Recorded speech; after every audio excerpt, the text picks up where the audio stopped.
तो यार मुझे हाल फिलहाल कुछ अच्छे वेब सीरीज़ ढूँढने के चक्कर में बहुत ज़्यादा मेहनत करनी पड़ रही है।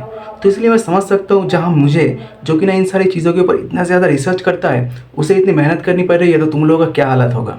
तो इसीलिए तुम्हारा भाई the most anticipated web series of 2024 का पार्ट 2 लेके आया है, जिसमें तुम्हें कॉमेडी, एक्शन, ड्रामा के साथ साथ थ्रिल भी देखने को मिलने वाला है। इतना तो मैं श्योरली कह सकता हूँ कि ये सब देखने के बाद कोई मेरे कमेंट सेक्शन में आके गाली नहीं देगा। फिर भी अगर तुम लोग ये पसंद नहीं आया तो मेरा कमेंट सेक्शन ओपन रहेगा। तो बातों को और ज़्यादा गोल गोल ना घुमाते हुए सीधा लिस्ट की तरफ चलते हैं।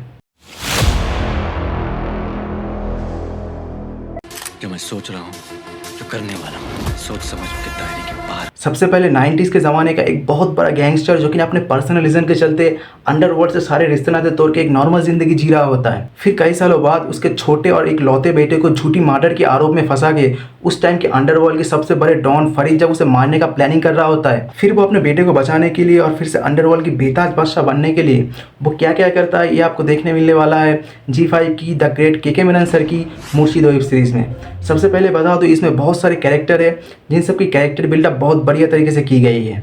तो अगर आपको बहुत सारी गोलीबारियों के साथ एक बेहतरीन फैमिली ड्रामा देखना है तो ये आपको डेफिनेटली एंटरटेन करने वाला है। और वहीं दूसरे नंबर पर बेहतरीन कॉमेडी फैमिली ड्रामा योगी बाबू सर की चटनी सांबर। नाम सुनकर इसे एक खाने पीने वाला फूड शो मत समझना, वो बस इसका एक साइड कैरेक्टर प्ले करता है। इसकी जो मेन कहानी है वो है ऊटी में रत्नास्वामी नाम की एक फैमिली आमोदा कैफ़े नाम की एक फेमस रेस्टोरेंट को चलाता है, जो कि ना अपने आइकॉनिक सांबर के लिए बहुत ही पॉपुलर है। इस रेस्टोरेंट का ओनर रत्नास्वामी अपने डेट बेड पे अपने बेटे को एक राज बता के जाता है कि वो कैसे आमोदा नाम की एक लड़की से अफेयर कर बैठा था और उससे उसका एक लड़का भी है, जो कि ना सचिन यानी कि अपना योगी बाबू है, जो कि ना चेन्नई में रहता है। तो फिर कैसे कार्तिक अपने बड़े भाई सचिन को चेन्नई में ढूंढता है, फिर कैसे चेन्नई से ऊटी उसको लेके आता है, फिर सचिन कैसे इस फैमिली मेम्बर को एक्सेप्ट करता है, वही सब कुछ आपको इस सीरीज़ में देखने मिलने वाला है।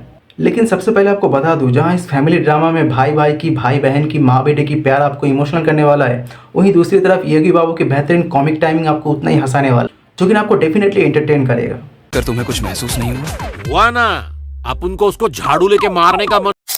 तीसरे नंबर पर जो सीरीज़ है वो है राघव जुएल सर की G5 पर 11-11।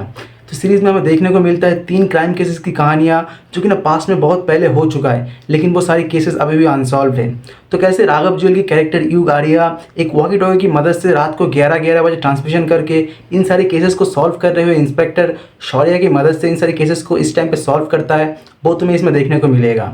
और साथ ही कैसे पास्ट को चेंज करने से प्रेजेंट और प्रेजेंट को चेंज करने से पास्ट पे असर पड़ता है, वो भी तुम्हें इस सीरीज़ में बहुत अच्छे से देखने मिलने वाला है। राघव जुएल की साइकोपैथिक विलेनिक कैरेक्टर किल और युद्धा मूवी में जहां तुम्हारी दिल की धड़कनें बढ़ाने के काम करता है, पर राघव जुएल की 11-11 वेब सीरीज़ में युग आर्या का कैरेक्टर कैसे कॉम्प्लिकेटेड कैसे सॉल्व करता है, वो तुम्हारा दिमाग घुमा देने वाला है।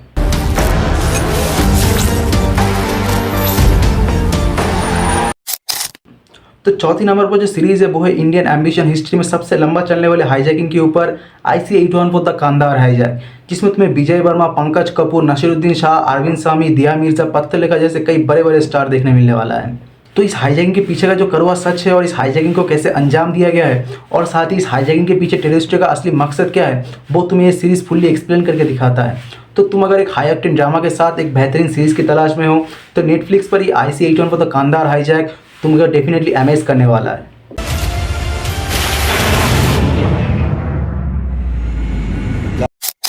तो इसकी 5वीं और आखिरी नंबर पर जो सीरीज़ है वो द ग्रेट के मेनन सर की जियो सिनेमा पर एक और शेखर होम।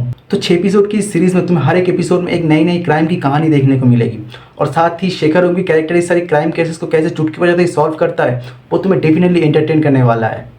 और वहीं के मेनन सर कौन है, वो इस जंगल में क्या कर रहे हैं, साथ ही नक्सलियों के साथ उसका क्या कनेक्शन है, ये सारे सवाल जहां तुम्हारे दिमाग के साथ खेल रहा होगा, वहीं पर इसकी अनएक्सपेक्टेड जो क्लाइमैक्स की ट्विस्ट है वो तुम्हारे दिमाग को घुमा देने वाला है। तो जो भी करो छोड़ो और इस सीरीज़ को जाकर देखो।